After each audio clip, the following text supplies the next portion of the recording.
नमस्कार, सभी को नमस्कार। आज जो है हम कुंडलिनी शक्ति पर बात करेंगे, जिसको जीव शक्ति भी बोलते हैं, जीव भाव भी बोलते हैं, देवी शक्ति भी कहते हैं। तो कुंडलिनी को सही तरीके से समझने के लिए यह जरूरी है कि आप शरीर में जो प्रमुख 3 नाड़ियां हैं उसको समझना बहुत जरूरी है, क्योंकि कुंडलिनी का संबंध इन 3 नाड़ियों से है। और वो 3 नाड़ियां क्या है? ईड़ा, पिंगला और सुषुम्ना। ये जो हमारा स्पाइनल कोड है, जो रीढ़ की हड्डी है, ये ईड़ा और पिंगला, ये जो हमारे चक्र हैं, मूलाधार, स्वादिष्ठान, मणिपुर, अनाहत, विशुद्ध, इसको क्रॉस करते हुए, एक दूसरे को चक्रों पर क्रॉस करते हुए सहस्त्र चक्र की तरफ बढ़ते हैं। अब कुंडलिनी शक्ति क्यों कही गई है? इसको हम कुंडलिनी शक्ति ही क्यों कहते हैं? तो कुंडलिनी आपने आम भाषा में सुना होगा कि इसने कुंडलिनी मार के बैठा है। कुंडलिनी यानी कि गोल गोल करके, जैसे सांप जो है ना, वो गोल गोल करके बैठता है। कुंडलिनी मार के, जो सांप का बैठने का तरीका है, उसको कहते हैं कुंडलिनी मार के बैठना। तो माना यह जाता है कि कुंडलिनी शक्ति मूलाधार में 3.5 हाथ की गोलाकार कुंडलिनी मार के सुषुप्ता अवस्था में बैठी हुई है। 3.5 फीट की मानी जाती है। बहुत लोग इसको फिजिकल रूप देते हैं, लेकिन ये एक्चुअली फिजिकल रूप नहीं है। ये एक भाव है, जिसको जीव भाव भी कहते हैं, देवी शक्ति भी कहते हैं इसको। तो इसका कोई फिजिकल रूप नहीं है। तो यह जो शक्ति है, यह जो जीव भाव है, ये नाड़ियों को जो ऐसे क्रश करती हुई चक्रों पर जाती है, ईड़ा और पिंगला, और बीच में जो सुषुम्ना है, जब साधक अपने इष्ट मंत्र का जाप करता है, वह मंत्राघात करता है, तो जो जीव भाव सुषुप्त अवस्था में है, सोई हुई अवस्था में है, मंत्राघात के कारण, मंत्र जाप के कारण उस जीव भाव पर चोट पड़ता है। और चोट पड़ने के कारण क्या होता है कि वह जो जीव भाव जो है जागृत होता है, ऊपर की तरफ उड़ता है। और कहां से उड़ता है? ये जो हमारी बीच वाली नाड़ी है सुषुम्ना, इससे। आपने सुना होगा कि त्रिवेणी में स्नान करने से मुक्ति मिलती है। तो यह त्रिवेणी कहाँ है? जो संसारिक त्रिवेणी है वो तो प्रयाग में है। तो कहते हैं कि प्रयाग में स्नान करने से मुक्ति मिलती है। तो वो प्रयाग, ये प्रयाग नहीं है इलाहाबाद वाला प्रयाग। ये जो प्रयाग है, जिसमें स्नान करने से, जिसमें जीव स्नान करता है, जीव भाव स्नान करता है, तो मुक्ति मिलती है, वह त्रिवेणी प्रयाग इलाहाबाद वाली नहीं है। वह त्रिवेणी हमारे अंदर ही है। मूलाधार को युक्त त्रिवेणी कहते हैं और सहस्त्रा को मुक्त त्रिवेणी, अर्थात ईड़ा और पिंगला आकर के यहां अलग अलग हो जाती है।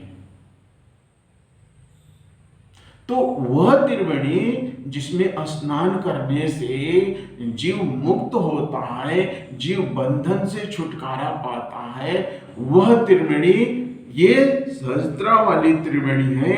और जब साधक मंत्र घात करता है, साधक मंत्र का जाप करता है और उस मंत्र जाप में एक तीव्रता, एक व्याकुलता, एक प्रभु से मिलने की तड़पन जब होती है, उस परमात्मा से मिलने की जब तड़पन होती है उसमें, तो मंत्राघात के कारण ये कुंडलनी धीरे धीरे पहले मूलाधार से ऊपर उठती है, फिर स्वादिष्ठान में चलती है, फिर मणिपुर को भेदती है, फिर अनाहत को भेद करके, विशुद्ध को भेद करके आज्ञा चक्र, और आज्ञा चक्र से सहस्त्रा चक्र में चलती है।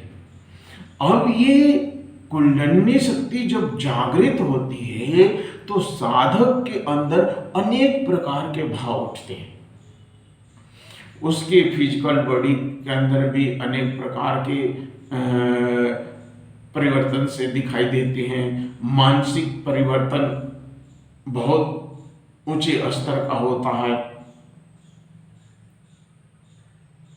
तो यह जो कुंडलिनी जागृत है, तो कुंडलिनी जागृत होने को हम कहते हैं जीव का जगना।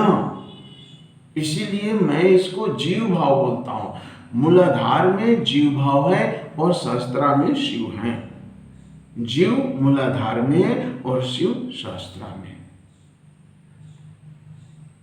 तो जब मंत्राघात के कारण, मंत्र जाप के कारण, और उस व्यक्ति में, जीव में जब परमात्मा से मिलने की तीव्रता, व्याकुलता होती है,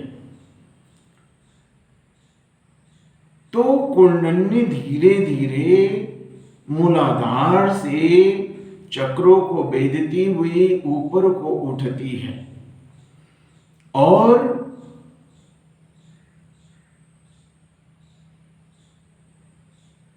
सहस्त्रा में जाकर के जीव और शिव का मिलन होता है। जीव और शिव का मिलन होता है। जीव भाव शिव भाव में रूपांतरित हो जाता है। मिलन अंत है मधुर प्रेम का और विरह जीवन है।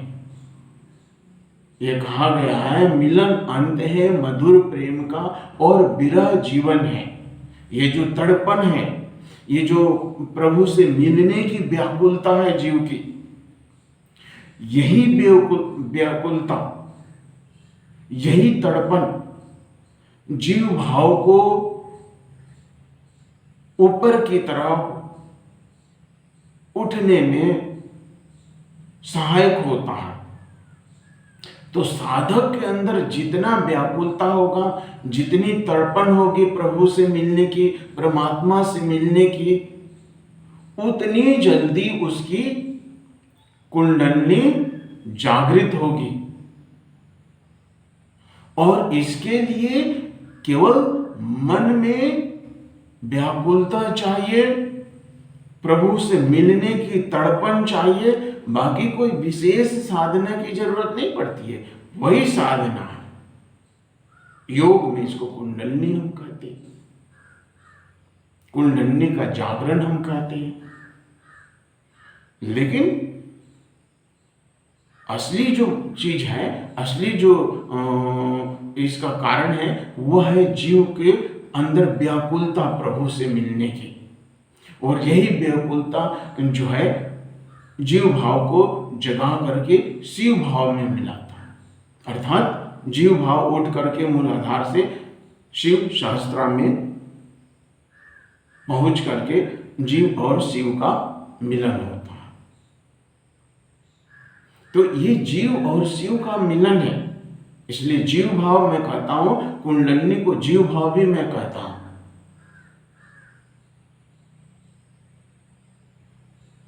योगस्य चित्त वृत्ति निरोधा, चित्त की वृत्तियों का निरोध होने से, इच्छाओं का निरोध होने से प्रभु से मिलने का भाव। और इसको क्या कहते हैं और भी सुंदर शब्द में, संजोगो योगो युक्ते जीवात्मा परमात्मा। अर्थात जीवात्मा और परमात्मा का जो मिलन है वो संयोगवश होता है।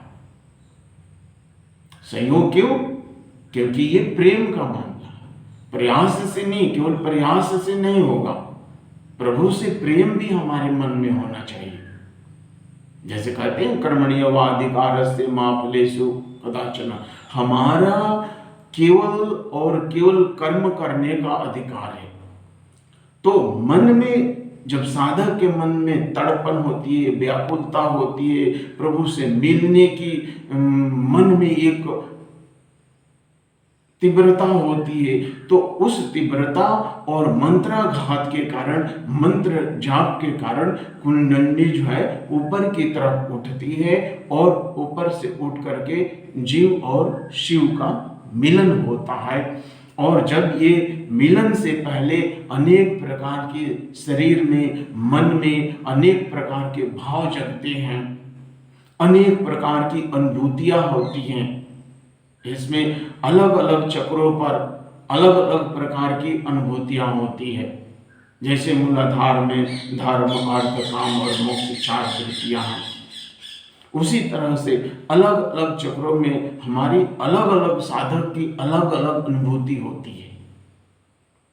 इसलिए इसमें सावधानी ये बरतनी है कि जबरदस्ती नहीं करना है और मन की पवित्रता रखनी है। जब देखो अध्यात्म में क्या है, भक्ति में क्या है, साधना में क्या है, सबसे महत्वपूर्ण चीज है मन की पवित्रता। प्रभु से जब तक मिलन नहीं होगा, जब तक हमारे मन की पवित्रता नहीं होगी, सब जगत को ही, सारा जगत को ही प्रभु का ही अंश मान करके और सबके प्रति नारायण भाव का व्यवहार करना, अपना कल्याण और सबका कल्याण। जब ये भाव व्यक्ति में होगा, किसी साधक में यह भाव होगा, मेरा कल्याण और सबका कल्याण, और उस कल्याण की भावना को लेकर के साधना करना, ध्यान करना, सुमिरन करना, तो आसानी से साधक जो है उस स्थिति को लाभ प्राप्त कर लेता है। तो सबसे बड़ी चीज है कल्याण। इसमें सीधी नहीं, कुछ चमत्कार दिखाने की भावना नहीं होनी चाहिए। अगर चमत्कार की भावना है और कुछ दिखावा की भावना है और चरित्र सही नहीं है हमारा, तो हम कुंडलिनी जागरण नहीं कर सकते। और आर्टिफिशियल ढंग से भी नहीं करना चाहिए। हमें सहजता, सरलता और तेजस्विता। देखो, आध्यात्मिक लाइन में चलने के लिए, आध्यात्मिक पथ पर चलने के लिए सबसे पहली चीज है सरलता, सहजता और तेजस्विता।